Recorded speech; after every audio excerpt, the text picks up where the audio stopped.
प्रधानमंत्री नरेंद्र मोदी गांधीनगर के महात्मा मंदिर में वाइब्रेंट गुजरात ग्लोबल समिट 2024 के 10वें संस्करण का उद्घाटन करने के लिए 2 दिवसीय यात्रा पर आज अहमदाबाद पहुंचे। 10 से 12 जनवरी तक आयोजित शिखर सम्मेलन का विषय गेटवे टू द फ्यूचर है, जो वाइब्रेंट गुजरात की सफलता के एक दशक का प्रतीक है। इस वर्ष के शिखर सम्मेलन ने संयुक्त अरब अमीरात के राष्ट्रपति शेख मोहम्मद बिन जायद अल नाहयान सहित वैश्विक नेताओं को आकर्षित किया। प्रधानमंत्री द्वारा एयरपोर्ट पर यूएई के राष्ट्रपति का स्वागत करने के बाद शाम को 3 किलोमीटर लंबा रोड शो शुरू होगा। इस वर्ष के शिखर सम्मेलन के लिए 34 भागीदार देश और 16 भागीदार संगठन हैं। प्रधानमंत्री मोदी अपनी 3 दिवसीय गुजरात यात्रा के दौरान विश्व नेताओं और शीर्ष वैश्विक निगमों के सीईओ के साथ द्विपक्षीय बैठकें भी करेंगे। शिखर सम्मेलन के दौरान प्रभावी संचार सुनिश्चित करने के लिए गांधीनगर के रेंज डीआईजी वीरेंद्र सिंह यादव ने कहा, ड्रोन का उपयोग करके स्थानों की 3D मैपिंग की गई है और आवश्यक सीसीटीवी, पीटीजेड कैमरे और पार्किंग जोन कैमरे रणनीतिक रूप से स्थापित किए गए हैं। केंद्रीय गृह और सहकारिता मंत्री अमित शाह ने सोमवार को कहा कि लगभग 241 प्राथमिक कृषि ऋण समितियों PACS ने पूरे भारत में जन औषधि केंद्र खोले हैं, जिसका उद्देश्य गरीबों और किसानों को सस्ती दरों पर जेनेरिक दवाओं का लाभ सुनिश्चित करना है। शाह, जिन्होंने सेमिनार को संबोधित किया और 5 पत्र पैक्स को जन औषधि केंद्र स्टोर कोड प्रमाण पत्र प्रदान किए, उन्होंने कहा कि पैक्स अपने उपनियमों में किए गए बदलावों के कारण जन औषधि केंद्र खोलने के लिए अपनी व्यवसायिक गतिविधियों का विस्तार कर सकते हैं। उन्होंने कहा कि जन औषधि केंद्र ज्यादातर शहरी इलाके में है, जिससे इसका लाभ केवल शहर के गरीबों को मिलता था और उन्हें 10 रुपए से लेकर 30 रुपए तक की सस्ती दवाएं मिल जाती थी। लेकिन अब पैक्स के माध्यम से ग्रामीण क्षेत्रों के गरीबों और किसानों के लिए भी सस्ती दवाएं मिलेंगी। अब तक देश भर में 2373 पैक्स को गरीबों को लाभ पहुंचाने वाली सस्ती दवा दुकानों के रूप में स्थापित किया जा रहा है। प्रधानमंत्री नरेंद्र मोदी की द्वीप समूह की यात्रा के बाद लक्षद्वीप में वैश्विक खोज रुचि 2 दशकों में अपने उच्चतम स्तर पर पहुंच गई है। ये मालदीव्स के साथ राजनयिक विवाद के साथ भी मेल खाता है। पिछले 20 वर्षों में गूगल सर्च 2024 में न केवल भारत बल्कि दुनिया भर में एक महत्वपूर्ण वृद्धि दिखाती है। भारत सरकार के माई गवर्नमेंट प्लेटफॉर्म ने सोशल मीडिया पर इस उछाल को साझा किया। माई गवर्नमेंट प्लेटफॉर्म ने एक बयान में कहा, प्रधानमंत्री मोदी की लक्षद्वीप यात्रा से द्वीपों के बारे में ऑनलाइन खोजों में उल्लेखनीय वृद्धि हुई है। दुनिया भर में ये खोज रुचि पहले 20 वर्षों में अपने उच्चतम स्तर पर है, जो इसकी प्राकृतिक सुंदरता और सांस्कृतिक समृद्धि के प्रति नए आकर्षण का संकेत देती है। ऑनलाइन ट्रैवल प्लेटफॉर्म मेक माई ट्रिप ने मोदी की यात्रा के बाद से लक्षद्वीप के लिए ऑन प्लेटफॉर्म खोजों में 3400% की वृद्धि दर्ज की है। ईज माई ट्रिप जैसे ट्रैवल प्लेटफॉर्म द्वारा मालदीव्स की बुकिंग को निलंबित करने का कदम अंतर्राष्ट्रीय पर्यटन पर राजनयिक विवाद के प्रभाव को रेखांकित करता है, जिसमें कुछ भारतीय मालदीव्स के बजाय घरेलू गंतव्य की वकालत कर रहे हैं। दिल्ली में सीट बंटवारे को लेकर आम आदमी पार्टी के साथ कांग्रेस की पहली बैठक संख्या की औपचारिक घोषणा के बिना समाप्त हो गई, लेकिन इस आश्वासन के साथ कि दोनों पक्षों के नेता एक साथ काम करने के लिए प्रतिबद्ध हैं और वो फॉर्मूले को अंतिम रूप देने के लिए फिर से मिलेंगे। सूत्रों ने कहा कि समझा जाता है कि आम आदमी पार्टी ने दिल्ली की 7 लोकसभा सीटों में से 3 कांग्रेस को देने की इच्छा व्यक्त की है, इस धारणा के साथ कि आम आदमी पार्टी को गुजरात में 1, हरियाणा में 3 और गोवा में 1 लोकसभा सीट दी जाएगी। ये भी समझा जाता है कि आम आदमी पार्टी ने पंजाब में कांग्रेस को 13 में से 6 सीटों की पेशकश की है। 2019 में जीती सीटों की संख्या एक ऐसा राज्य जहां कांग्रेस नेताओं ने लोकसभा चुनावों में आम आदमी पार्टी के साथ गठबंधन करने के विचार का कड़ा विरोध किया था। समझा जाता है कि नेता सीट बंटवारे की शर्तों को अंतिम रूप देने के बाद अगले कदम के रूप में निकट समन्वय और एक संयुक्त युद्ध कक्ष या रणनीतिक प्रबंधन स्थापित करने पर भी सहमत हुए हैं। सुप्रीम कोर्ट ने सोमवार को गुजरात सरकार द्वारा अगस्त 2022 में उन 11 लोगों को दी गई राहत को रद्द कर दिया, जिन्हें 2002 के दंगों के दौरान बिल्किस बानो के साथ सामूहिक दुष्कर्म और उसके परिवार के सदस्यों की हत्या के लिए उम्र कैद की सजा सुनाई गई थी और उन्हें जेल अधिकारियों के सामने 2 सप्ताह के भीतर आत्मसमर्पण करने का आदेश दिया। अपने आदेश में न्यायमूर्ति BV नागरत्ना और न्यायमूर्ति उज्ज्वल भुइयां की पीठ ने कहा कि गुजरात सरकार का दोषियों को छूट देने का निर्णय अधिकार क्षेत्र को हड़पने और विवेक के दुरुपयोग का एक उदाहरण था और राज्य ने मिलकर काम किया और इसमें दोषियों के साथ मिलीभगत थी। पीठ ने बताया कि दंड प्रक्रिया संहिता की धारा 432(7)(b जो छूट की शक्ति से संबंधित है, स्पष्ट रूप से इंगित करती है कि जिस राज्य में अपराधी को सजा सुनाई गई है वो छूट का आदेश पारित करने के लिए उपयुक्त सरकार है। आपको बता दें कि गुजरात के दाहोद जिले के लिमखेड़ा तालुका में दंगों के दौरान 3 मार्च 2002 को भीड़ द्वारा 11 लोगों सहित 14 लोगों की हत्या कर दी गई थी, जिसमें बिल्किस बानो के साथ सामूहिक दुष्कर्म किया गया था।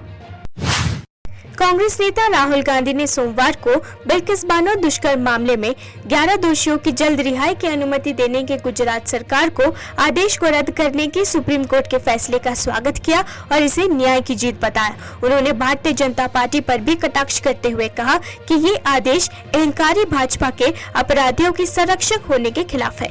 राहुल गांधी ने एक्स पर एक पोस्ट में कहा, चुनावी फायदे के लिए न्याय की हत्या करने की प्रवृत्ति लोकतांत्रिक व्यवस्था के लिए खतरनाक है। आज सुप्रीम कोर्ट के फैसले ने देश को एक बार फिर बता दिया कि अपराधियों का संरक्षक कौन है। बिल्किस बानो का अथक संघर्ष अहंकारी भाजपा सरकार के खिलाफ न्याय की जीत का प्रतीक है।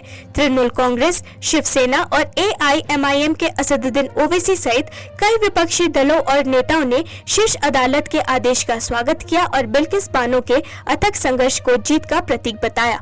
सुप्रीम कोर्ट ने सोमवार को दुष्कर्म के दोषियों को रिहा करने के गुजरात सरकार के आदेश को ये कहते हुए रद्द कर दिया कि मुकदमा महाराष्ट्र में होने के कारण वो निर्णय लेने में सक्षम नहीं है। राम मंदिर के लिए 5000 किलोग्राम से अधिक वजन वाला ध्वज स्तंभ सोमवार को अहमदाबाद से आया था। अहमदाबाद के अंबिका इंजीनियरिंग वर्क्स ने अयोध्या के राम मंदिर के लिए एक प्रतीकात्मक पीतल का ध्वज स्तंभ तैयार किया। विस्तृत प्रक्रिया में 2 साल लगे और 44 फीट ऊंचे इस खंबे को मंदिर के मुख्य शिखर पर स्थापित किया जाएगा। इसके अतिरिक्त परिसर के भीतर 6 अन्य मंदिरों में भी ध्वज स्तंभ होंगे। सावधानी पूर्वक तैयार किया गया स्तंभ 3 दिनों की यात्रा करके सुरक्षित रूप से अयोध्या पहुंचा, जब इसे राम जन्मभूमि के परिसर में रखा गया। मीडिया से बात करते हुए कारीगर मौलिक पंचाल ने कहा, अयोध्या के राम मंदिर के लिए मुख्य ध्वज स्तंभ को तैयार करने में 50 से अधिक लोगों की मदद से लगभग 6 महीने लगे। इसे अहमदाबाद के अंबिका इंजीनियरिंग वर्क्स में बनाया गया था। हमने अपनी यात्रा 5 जनवरी को शुरू की थी और सोमवार को अयोध्या पहुंचे। मुख्य शिखर का ध्वजदंड है। ये पूरा ब्रास का बना हुआ है। इसका एक पीस जो मेन शिखर है उसका जो ध्वजदंड है उसका वजन करीबन 5.5 टन है एक का। और जो छोटे छोटे परकोट है, अपने हनुमान जी का मंदिर है, ऐसे ऐसे छोटे छोटे जो मंदिर है उसके भी ध्वजदंड है। उसकी लंबाई, एक की लंबाई है 20 फुट और एक ध्वजदंड का वजन है 700 kg। हमारे अहमदाबाद गोता में स्थित श्री अंबिका इंजीनियरिंग वर्क्स के ऑनर भरत भाई मेवाड़ा के वहाँ ये तैयार हुआ है। इसका काम करीबन 9 से 8 महीने से चल रहा था। करीबन हम 5 तारीख को निकले अहमदाबाद से, तो आज कल रात को शाम को यहाँ पहुँच गए थे। इसको आप ध्वज बनवाने में साथ आपने भूमिका निभाई है, कितना समय लगा था, कैसे बना था ये? सर, ये बनाने में हमको करीबन 8 से 9 महीना हुआ है पूरा सेटअप करने के लिए।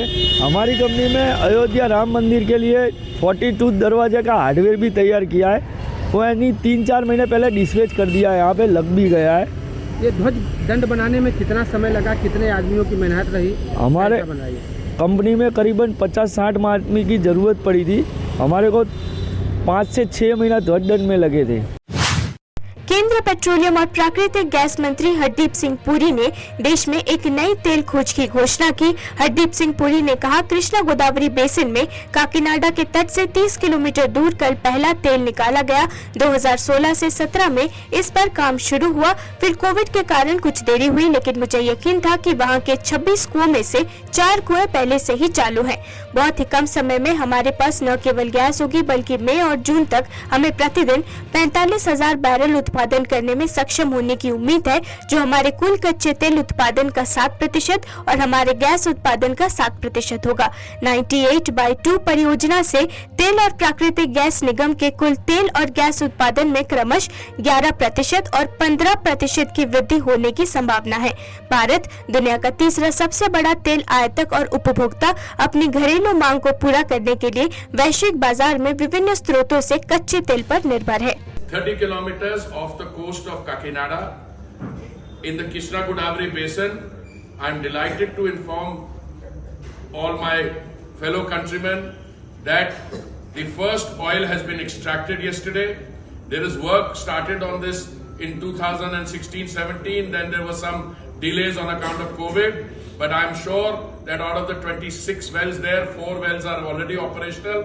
We will not only have gas also in a very short period of time, but by May and June, we hope to be able to produce 45,000 barrels per day, which will be 7% of our total crude oil production and 7% of our gas production. So I want to congratulate ONGC and all those who have made it possible.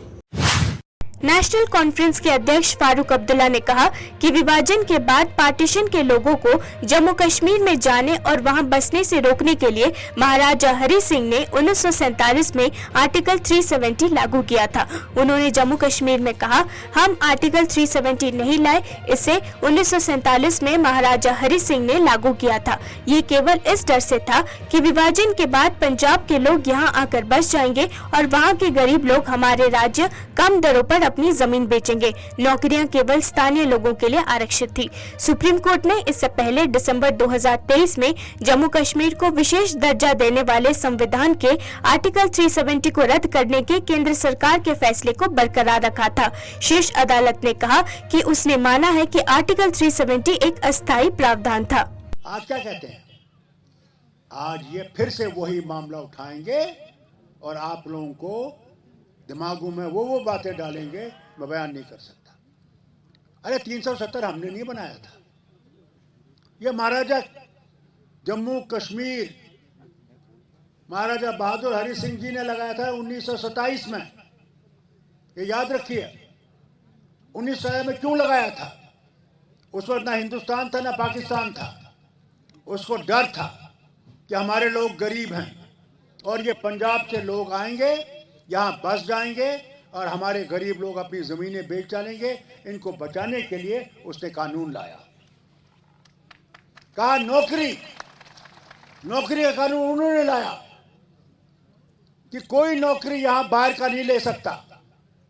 यहाँ के बाशिंदे जो हैं, जम्मू के हों, कश्मीर के हों, लद्दाख के हैं, उसको देंगे हम नौकरी। ये था 370 उस वक्त का साल। देखिए, इन्हें बड़े ढोल बजाए और कमाल ये ना कि जम्मू वालों ने बहुत ढोल बजाए और ढोल बजाए के साथ 370 खत्म, बहुत अच्छा हुआ। आज पता लग रहा क्या हो रहा है। आज कहाँ है जम्मू वाले की नौकरी? जैसे अभी इन्होंने फरमाया, कहाँ है? एक नौकरी थी, वो भी केरला से आया यहां नौकरी करने के लिए। क्या हमारे लोग बेवकूफ हैं? क्या हमारे यहाँ पुलिस में सब बाहर से आएंगे? क्या हमारे लोग इतने गधे हैं कि वो डीजी नहीं बन सकते, वो आईजी नहीं बन सकते, वो सुपरिटेंडेंट पुलिस नहीं बन सकते? वो क्या उनको सिपाही रहना है सिर्फ? केंद्रीय स्वास्थ्य मंत्रालय ने सोमवार को कहा कि भारत में कोविड के 605 नए मामले दर्ज किए गए हैं, जबकि संक्रमण के सक्रिय मामलों की संख्या 4002 है। मंत्रालय के सुबह 8 बजे अपडेट किए गए आंकड़ों के अनुसार 24 घंटे की अवधि में 4 मौतें हुई हैं, 2 केरला से और 1 कर्नाटक और त्रिपुरा से।